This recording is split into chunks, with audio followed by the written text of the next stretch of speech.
All right, let's dive deep into the Hellraiser franchise. Ooh, a classic. It looks like you've given us quite the mix of sources for this one. Yeah, we've got everything from the films themselves to some really in-depth analysis of their impact. I love it. Me too. It's going to be fun. We're talking themes, evolution, and why this franchise still resonates with audiences after all these years. Buckle up because we're going deep into desire, morality. And those lines between pleasure and pain.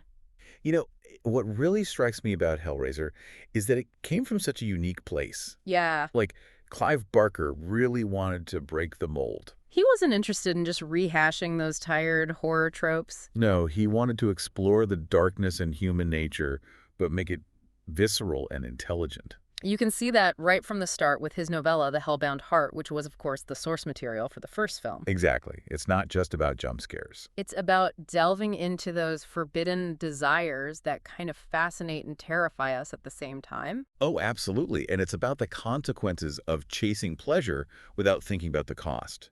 And in the world of Hellraiser, that cost can be truly horrific. Yeah, no kidding. You included an article exploring the philosophy behind the franchise. Oh, yeah, that one. And I think it's key to understanding what makes it so compelling. For sure, because this isn't your typical monster movie, is it? Not at all. So let's talk about the Cenobites. The iconic figures of pain and pleasure. They're not just monsters, though, are they? Not really. They're more like cosmic judges. Existing outside of human morality. Exactly. And that's what makes them so disturbing, right? Yeah. They embody that idea that chasing extreme pleasure can lead to extreme pain. But they don't judge actions as good or evil in the way we typically do. They operate on a whole other level. It's like they represent this force of nature. Beautiful and terrifying at the same time. And then there's their leader, Pinhead, who became a horror icon despite his limited screen time in the original films. Oh, absolutely. I mean, he's so chillingly eloquent. Almost philosophical about his approach to, well, torture. Right. It's that paradox of Pinhead that gets you. He's horrifying. But he also has this strange allure. Yeah, he's not just a mindless slasher villain. No, he speaks in these cryptic riddles that make you think. Like, remember that line? Yeah. We have such sights to show Yeah, you. yeah. It's both a threat and a promise, right? Totally. It hints at these experiences that are beyond human comprehension. You highlighted an essay analyzing Pinhead's role in the franchise, and it really got me thinking That's right. about how he represents something primal. Oh, yeah, totally. Something that taps into our fascination with the forbidden. Absolutely. He's the symbol of both fear and desire, which is a seriously potent combo. Yeah. And that's reflected in the Cenobites' visual design as well. Oh, for sure. Each one is disturbing in their own way. Their appearance reflecting their own specific form of, well, let's say, attention. Yes, attention is a good word. It's not just about gore with them. It's about creating a sense of unease. You get a visceral reaction to how they look. And I know you're interested in the franchise's visual style. I am, yeah. So let's talk about that grimy industrial aesthetic. Oh, it's so deliberate. And it perfectly reflects what the films are about. What do you mean? That whole blend of flesh and metal and chains, it just screams transgression. Oh, interesting. Pushing beyond boundaries, Yeah. both physically and psychologically. Like, the world of Hellraiser is repulsive, but also strangely beautiful. Much like the puzzle box itself. That's a great point, which brings us to the lament configuration. That intricate little object that's the gateway to the Cenobites' realm. It's not just a random horror prop, is it? No way, it represents something much deeper. Yeah. It's almost like a metaphor for our own desires. Oh, I like that. That pursuit of experiences that might be beyond our control. Solving the puzzle is like unlocking a door to the unknown. And sometimes what's on the other side is more than we bargained for. Okay, so we've laid the groundwork, explored the origins and themes. I think we're ready. Are you ready to see how this twisted world unfolds on screen? Absolutely. Let's get into the movies. Let's start with the original Hellraiser from 1987. The one that kicked it all off. It all begins with Frank Cotton, a resident hedonist, who gets a little too curious about the lament configuration. Oh, Frank! It's a classic tale of getting more than you bargained for, and it sets the stage for everything that follows. All right, welcome back to our Hellraiser deep dive. We're ready to unlock the secrets of the films themselves. Starting with the 1987 original Hellraiser. Okay, so we've got Frank Cotton, our pleasure seeker. Who stumbles upon the lament configuration? He thinks he's found the key to ultimate bliss. Oh boy, is he in for a surprise. You included that article about addiction and desire. We did. It really made me think about Frank's journey. Yeah, He's so consumed by pleasure that he doesn't even stop to consider the consequences. that's the tragedy of Frank. Right. And it's something we can all relate to. Oh, for sure. We all have desires that can lead us down dangerous It's paths wow. if we're not careful. Yeah, Frank's encounter with the Cenobites is a harsh reminder that some doors are better left closed. But of course, it doesn't end there, does it? Nope, his story definitely doesn't end there. His brother, Larry, moves into the house. With his wife, Julia. And Frank finds a way back, though not quite in one piece. Okay, so we've got a skinless walking corpse who wants to regenerate his body.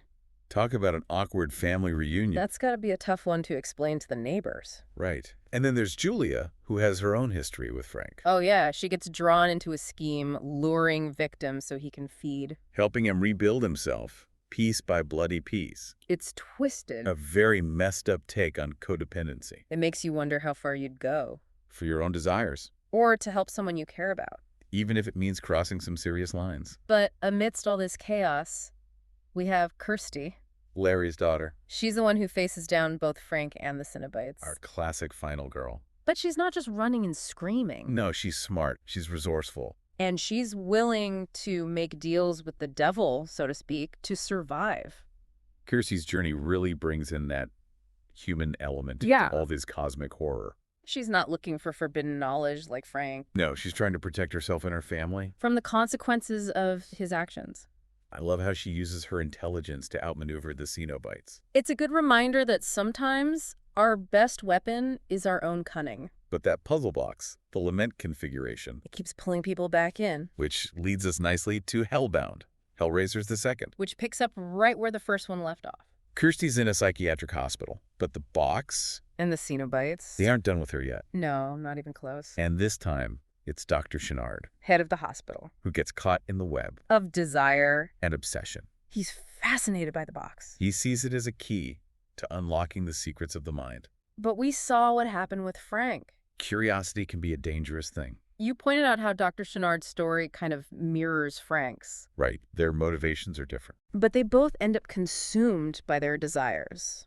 which ultimately leads to their downfall. It's a reminder that the path to hell, Is often paved with good intentions, his descent, is a visual spectacle. a nightmarish journey into the heart of the Cenobites' realm. We see all these grotesque creatures Disturbing imagery. pushing the limits of those practical effects. But it's not just about shock value It's about exploring the depths of human depravity. and the price of unchecked ambition, And in Hellbound, we get a glimpse of the Cenobites' origins. a hint at their human pasts. They weren't always beings of pain and pleasure, It adds a layer of tragedy to their existence like they were once like us. before succumbing to the forces they now represent. It makes you wonder, Are they victims of their own desires or are they fulfilling some cosmic purpose? that we can't even comprehend? Hellbound doesn't give us easy answers It leaves us wrestling with those big questions about free will, good and evil. and the limits of human understanding. Now, Hellraiser the Third. Hell on Earth takes things in a bit of a different direction. We see Pinhead unleashed on the world. And he's not exactly subtle about it. Not at all. It's like the Cenobites go on a road trip. A road trip with a lot of chains and hooks.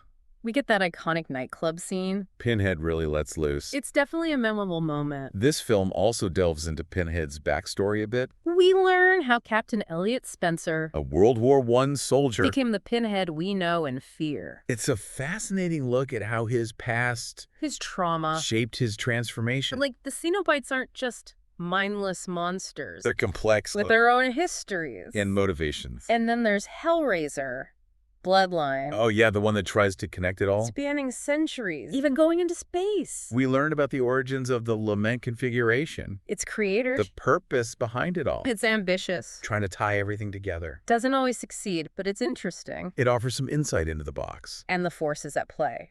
After Bloodline, we enter the direct-to-video era. Yes. A bunch of them, varying in quality. But it shows how the franchise was willing to experiment. Explore different parts of the mythology. You mentioned Hellraiser, Inferno. I did. It's a great example of finding new ways to explore those themes With desire. and consequence. It's a detective story with a Hellraiser twist. And it really dives into guilt. And self-punishment. It shows that the franchise could still be relevant. Even outside of big-budget studios, They might not have the same polish what they offer a different perspective. on the Cenobites. And their role in human suffering. And that brings us to the 2022 reboot.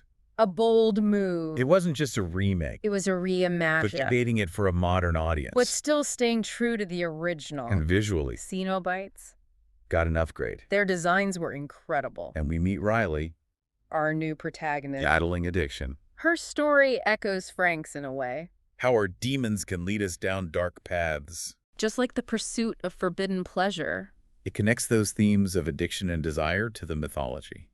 the box preys on our vulnerabilities. Our need to escape, And the Cenobites offer a release. even if it comes at a terrible cost. So we've seen how Hellraiser has unfolded From those early films to the sequels, and those later entries. exploring desire, transgression, In the lines between pleasure and pain. in new and disturbing ways. Okay, so we've dug into those individual films. Seen how those themes play out. Now it's time to zoom out a bit. Look at the bigger picture. The lasting impact of the Hellraiser franchise. On horror, on pop culture, on everything. You know, one thing that always struck me is how Hellraiser never fit neatly into a box. No, it really defied categorization right from the start. Like, it wasn't just another slasher. Definitely not mindless gore. It blended psychological horror, gothic elements, Even some sadomasochistic aesthetics. to create something totally unique. It felt like it came at the perfect time, too. Yeah, You mentioned in your sources that the 80s slasher craze was starting to fade. it was. Audiences were ready for something more? Yeah, something sophisticated. Something that messed with your mind as much as your stomach. And Hellraiser delivered on that. For sure. It wasn't afraid to dive into that darkness inside us all. Those anxieties about desire, control, suffering. And it did it all with a visual style that was both repulsive and beautiful. That blend of realism and surrealism is just so effective. It gets under your skin. Speaking of getting under your skin, we've got to talk about Pinhead's legacy. Oh, absolutely. He became so much more than just a horror villain. He's a pop culture icon. People recognize him even if they haven't seen the movies. That voice, that look, that presence, Unforgettable. he represents that fascination we have with the taboo, the unknown, He challenges our ideas of good and evil. because he exists outside those systems. You mentioned that article about the Cenobites as cosmic judges. I did, yeah. It's like they force us to rethink morality, They're a force of nature. representing the idea that pleasure and pain are two sides of the same coin. They make us confront those darker desires. The potential consequences of chasing them too far. And the lament configuration itself has become such a powerful symbol. Oh, yeah. It represents that temptation for forbidden knowledge, for experiences beyond our understanding. It's a cautionary tale in a puzzle box. A reminder that what seems alluring can turn out to be horrifying.